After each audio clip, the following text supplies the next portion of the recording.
I'm here with Kim Garst, professional influencer, just a great human being all around. And today we're going to be talking about video editing, the cool tools you can use to sell better, as well as some affiliate marketing.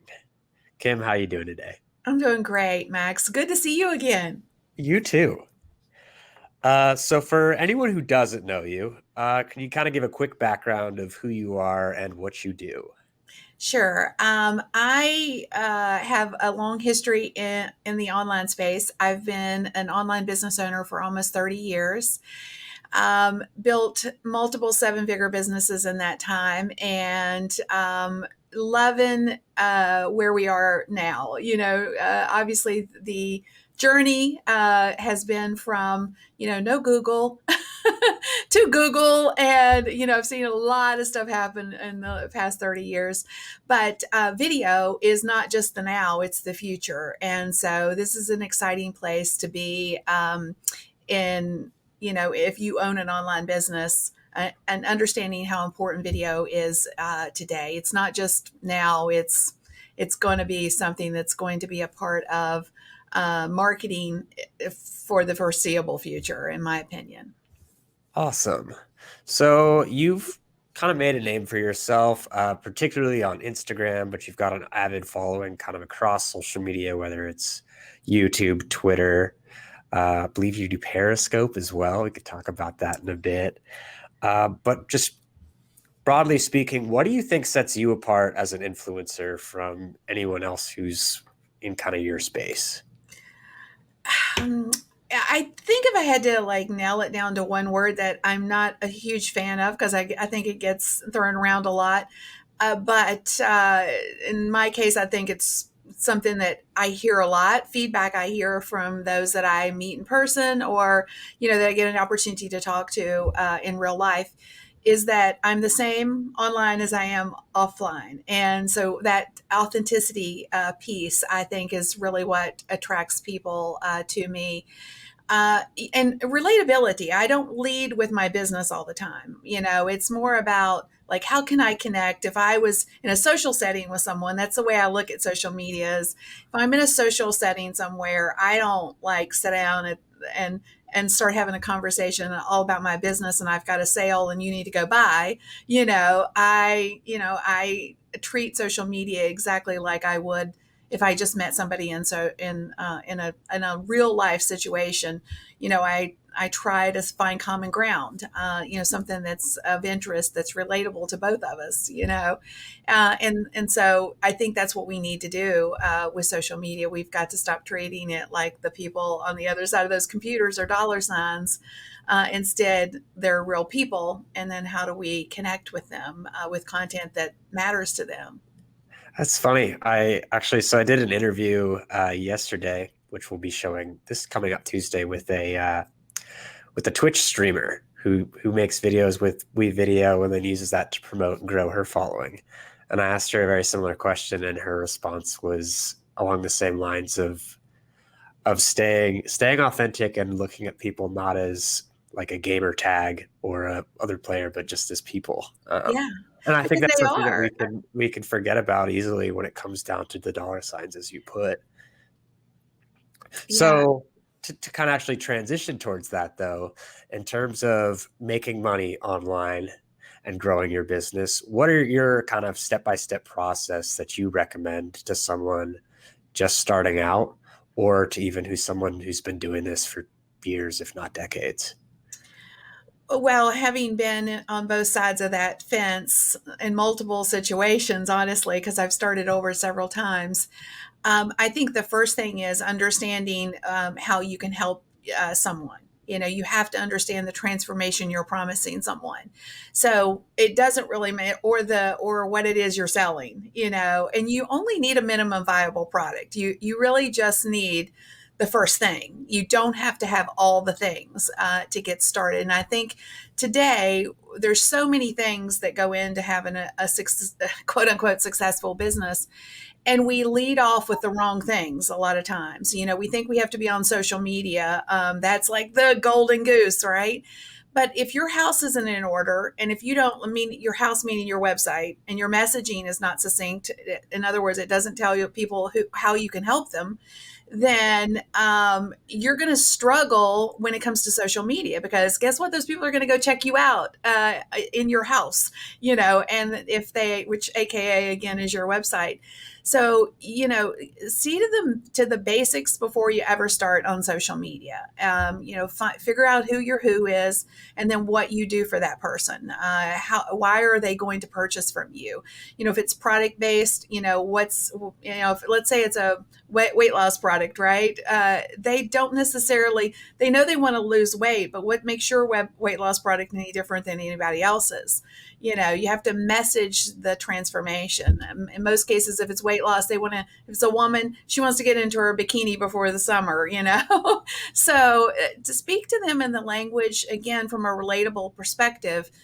And it's always about the transformation. It's not about our product or service. It's about what is it going to do for the person that wants to purchase from you.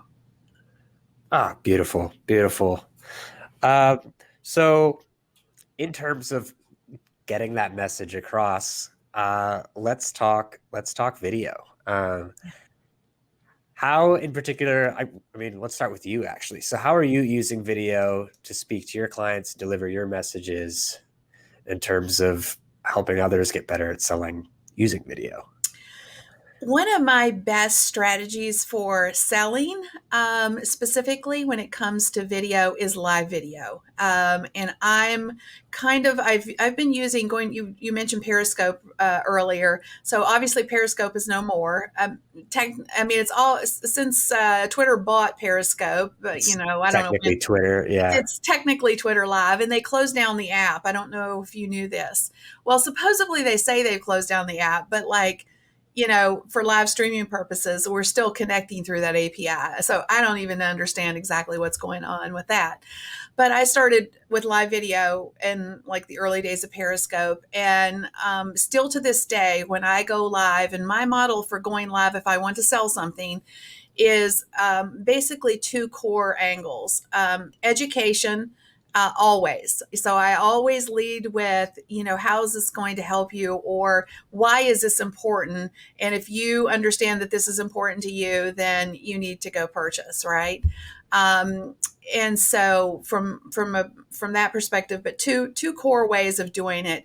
I call it seeding a message. Like in some cases, when I first do my intro, I'll say, my name is Kim Garst. I'm, an online business strategist. I'm the creator of, and let's say I want to sell my Business Builders Academy. I would say, I'm Kim Garst. I'm an online business strategist. I'm the creator of the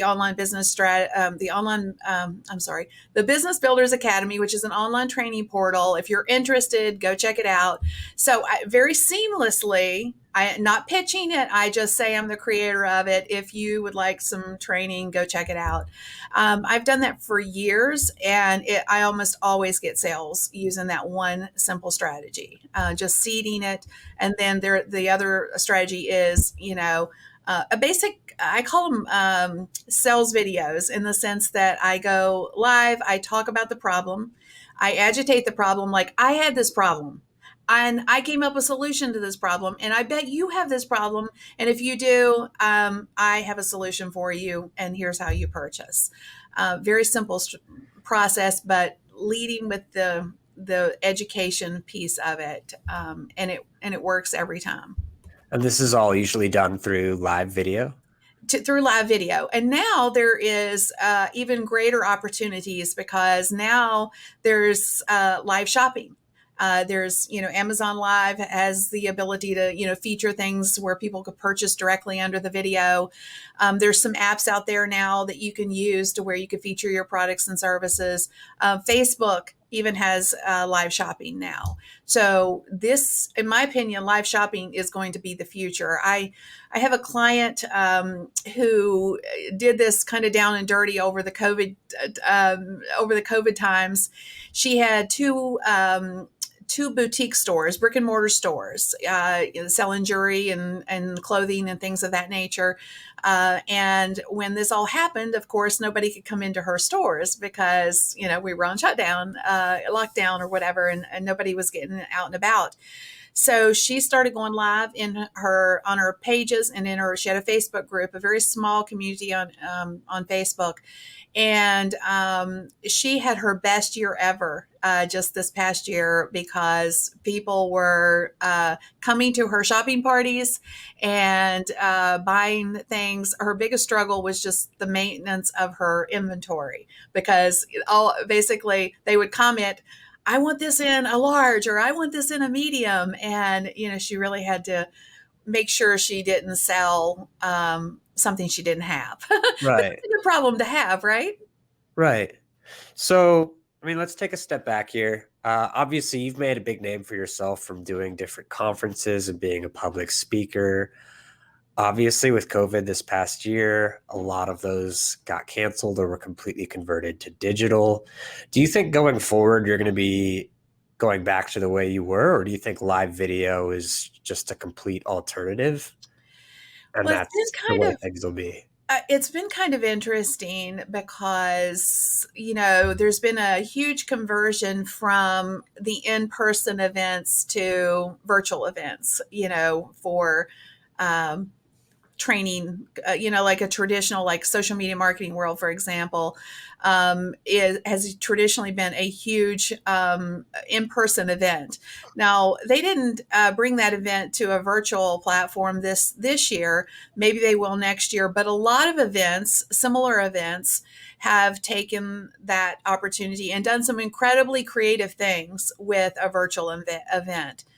But I personally think that the human need for connection is going to put us right back into in-person events because I think people are missing that in-person connection. I think that's one of the reasons that my client that I just mentioned with the shopping experience, that was a place for people to meet virtually and connect and have conversations. And I think that's such a missing and needed part as humans. We need that. We need the ability to connect with one another. So it's going to be interesting to see how quickly this rebounds, but I think it will rebound. I think the in-person events will come back back into and we'll have that opportunity to go to in-person events again. I mean, I'm personally looking forward to it. Yeah. So speaking of in-person events, the first time we met was actually at Social Media Marketing World last year, right at the Yeah. beginning of 2020, before things hit. We got it And in right under the wire, right? yeah, right, Yeah. right before things started shutting down. Yeah. And so I listened to your session. And one of the things that really set you apart, in my opinion, from others that I had checked out was you obviously conveyed the need, and a lot of different like marketers who were at this conference who are trying to navigate just the whole mind-blowing maze of social media. You provided just hardcore, like, these are the different tools I use and this is what I use them for, and this can help you. And so I left your session with just tactical things that I could immediately implicate into my practice and improve on. And then I've come to learn that a lot of these relationships are through that you have affiliate relations with. So let's talk kind of affiliate marketing and how that plays a role in helping you grow your business, but also just providing tools for other marketers.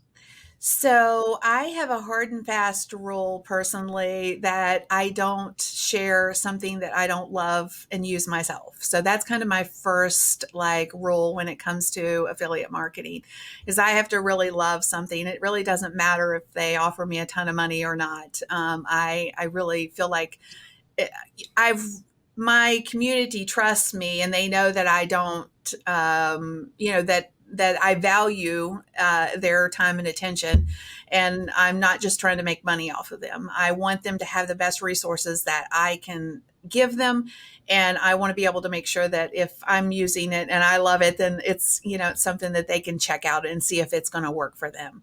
So that's kind of my first thing. And then but from the perspective of driving revenue, and I hope that everybody will like stop for a second and listen to this because this is super important.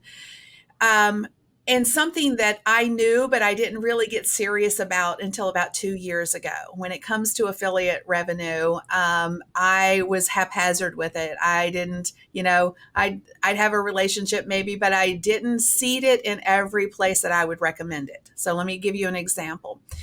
My blog gets a ton of traffic, and I have recommendations for like so many things inside of my blog content, but I hadn't inserted affiliate links on any of that content.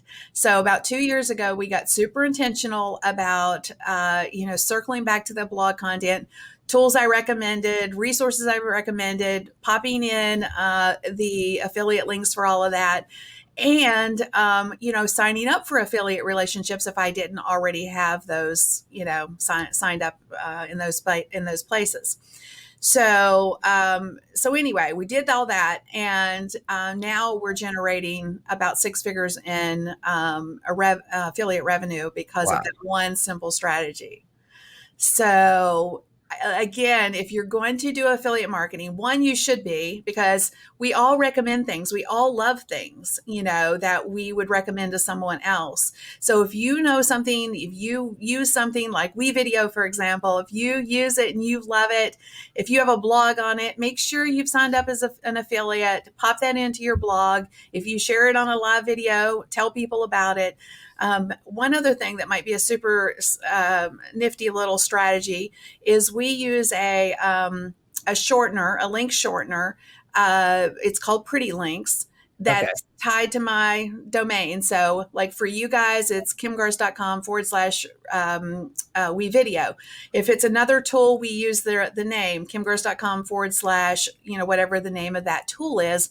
And so I can natively now, like if I'm live on and something comes up topic wise, like, well, what do you use or what do you recommend? Or so now I can just like spit it off. Like, I don't have to figure out what my affiliate link is because it's usually some long gobbledygook thing, right? Right. And so I can, quickly share a resource or a tool and know that if they go to that link, they can remember it. One, two, if they go to that link, follow that link, then and purchase ultimately, then I could generate some affiliate revenue from that purchase. And you can also probably track whether or not Yes. like they click the link but don't actually sign up. You could map that out if you wanted to, I bet too. Yes. So, Very and cool. even with affiliate relationships, a lot of the times they'll have their own, all of them probably have their own tracking system. But we found that sometimes those are not super accurate. And, with the Pretty Links, we can at least see the traffic that we're sending to them. It might not always be converted on their side, but it gives us a really good picture of the amount of traffic we're generating for them. And is this all kind of organic in the sense that you're not running any paid ads on behalf of these different affiliate links? It's all Correct. just through your It's blog all and word of mouth. It's all, and this is a long play. I will say this. This is a long play strategy because I've been blogging for 10 or 11 years now. So my blog, like I say, gets a lot of traffic, and, a lot of my traffic comes directly from Google. And I'm not doing anything other than, basic SEO, no ad spend. It's all organic. Now I do one other thing. I share my content routinely. Anything that is evergreen, meaning it's still true, whether it was wrote, 2 years ago or, yesterday. I have a system and a strategy around sharing that content. I'm not a blog today, share it once and be done with it. I have a circular strategy when it comes to my content. Awesome. Awesome. No, I mean it's a cool thing because no matter really what industry you're in, whether it's, real estate or your own lawn service or selling, smoothies, people will ask kind of what tools you use and you can recommend that and get a little commission off of it, which is really cool. Well, a quick example, if you're doing, whether it's live video or not. But I once saw a niche where I would have, I've had a lot of questions like, well, what if I sell something like, I do cake decorating, or I'm in essential oils, or, things that you wouldn't think you could sell in a live space, but like the cake decorator, all the tools she was using to make the cutesy little flowers on the cake, or a lot of people were asking, well, what kind of spatula is that, and where do I get that, and well, how are you doing this, because your hands are free, what do you have, some sort of a tripod you're using to hold your camera? So the questions came through in an organic way, and she was able to, of course, leverage affiliate relationships, specifically because she was sending them over to Amazon to find the spatula or the cool little tool she was using to make the flowers on the cake. So there's just so many ways that you can generate revenue from stuff that is not yours, but that you use and would recommend. And I mean, 6 figures that's awesome, and it's I was basically on. stunned. I mean, frankly, I was stunned. Yeah, and that probably just kind of goes at a consistent pace too. There's Yes, not much I of mean, that. it's pretty, I mean, and so we're looking at it saying, well, if we're just doing this with no real effort, what if we did, some things with some effort? Like, what if we so we've been evaluating some of our top affiliate relationships and saying, maybe we should do like a line of videos for YouTube, and put them on, put our affiliate links in there. So we've been thinking about other ways that we could potentially up that revenue. But everybody can do what I just shared. Making sure that if you're recommending it, put it in everywhere that you would potentially, somebody could potentially see it. Right, right. Yeah, I mean, product reviews are a big Mhm. are a big thing. I totally encourage you to do that. That'd be cool. Yeah. So when it comes to WeVideo, you are a WeVideo affiliate. What do you tell people during your live sessions, during what hopefully soon comes to be physical events again? When you recommend WeVideo, what are your kind of selling points as to? So my big selling points for WeVideo is the fact that it is web based. So like I'll back up a few years. So this is Okay. important in this context. So a few years back, really the only like tools that you could use were like Camtasia, or some fancier video editor, which would of course mean bigger dollars, right? And especially if you wanted some of the fancier, things that come with video editing videos. What I love about WeVideo is its simplicity. Anybody can use it. And it doesn't cost an arm and a leg. But for us internally, what we've done, we moved off of a fancy Nancy editor, and started using, so we're no longer using Premiere, Adobe Premiere. We're using WeVideo because of the collaboration value that it brings to us. So, anybody on the team can log in and see the progress of a video and or make changes, without the back and forth that we were going through before, which is huge.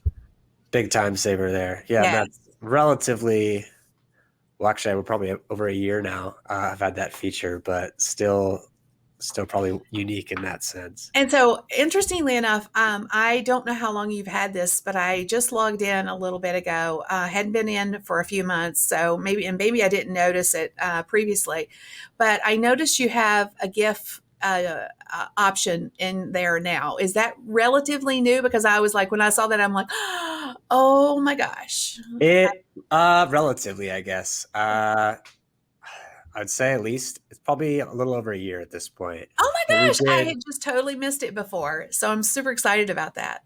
yeah, we did. I mean, we came out with a ton of new features last year. It was just product was churning out update after update, which included obviously real time collaboration, GIF creating, cropping was a big thing that we didn't have but now do. And then there's still kind of the basic bread and butter of what we had originally, the ability to change formats, and of course the stock media library. Yeah, that's awesome too. Amazing. Awesome. Well, we are kind of nearing the end of our session here, Kim. So, you ready for maybe some rapid fire questions? Rapid fire me.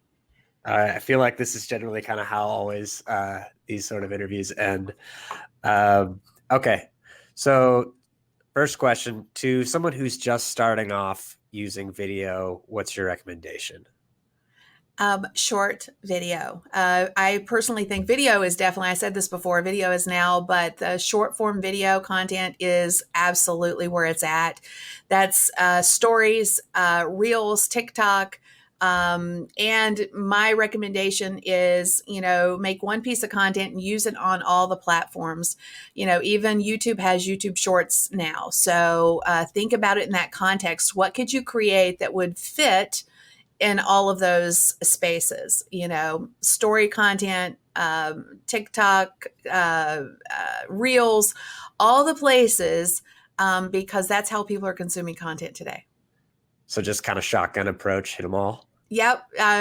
With it, as long as it fits, like in some cases, like quick example, if you're going to create some sort of a wild dance thing for TikTok, that might not attract the right people to you on LinkedIn.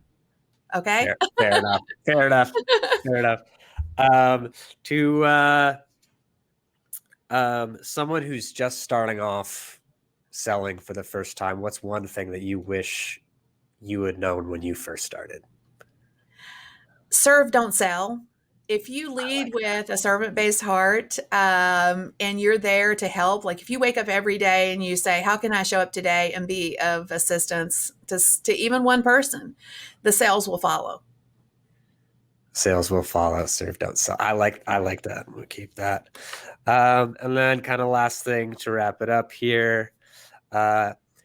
Any recommendations for tools to someone who's basically just got their website and social media that could help them aside from WeVideo, obviously? Well, definitely WeVideo. If you're going to create content on your phone, I think that InShot is a great option. I'm a big fan of Big View as well. Big View is a tool that allows you to, like, if you want to make sure you say what you want to say, it allows you to put in a little script, and the script will show up on your phone screen as it's recording, so you can't screw it up. Like there's no excuse for, oh well, I didn't say that exactly the way I wanted to. You just type it out, pop it in, and your script, your words roll over your screen. So it's a very Very seamless cool. process. Yes. Awesome. And then to all our viewers who are meeting you for the first time, where can they find you if they want to hear more? I would love if you connect with me over on Instagram. You can find me anywhere, though, on social under my username, Kim Garst.